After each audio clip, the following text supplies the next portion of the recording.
আমি পরোটা বিক্রি করি, আপনারা খান, রিভিউ দিও, আমাকে কিছু জিজ্ঞাসা করুন, এই পর্যন্তই। কিছু শ্রেণীর লোক আছে তারা বাড়িটাকে ডিমান্ড করছে এবং আমাকে ডাইরেক্টলি যাব বলছে, কিন্তু দেখুন আমি এই বিজনেসটা রাত 11টা থেকে 11:30টায় তৈরি করি। ফ্যামিলিতে ওর মধ্যে 3টে মেয়ে ছেলে থাকে, 2টো বয় থাকে, ছেলে থাকে, এগুলো ফ্যামিলি সমেত করা হয়। হ্যাঁ, এবার এইখানে কে যেতে চায়? এরকম মন মানসিকতা কার?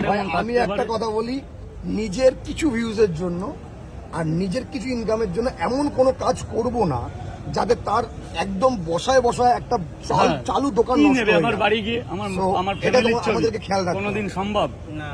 তাহলে এবার রাত্রে অনেকে বাড়ি পর্যন্ত চলে যাচ্ছে, যেহেতু আমি একটা পাড়ার মধ্যে থাকি, একটা পাড়ায় একটা আউট অফ ছেলে গেলে, ধরো কেউ গেল হেড অফ পাড়ার ছেলেরা যদি কৈফতদারি করলো, পাড়া থেকে এখন সিভিক বসানো যে কোথায় যাচ্ছ, আমি তখন তাকে কি কৈফতদারি করবো? আর দাদা কি স্টেপ নেবে?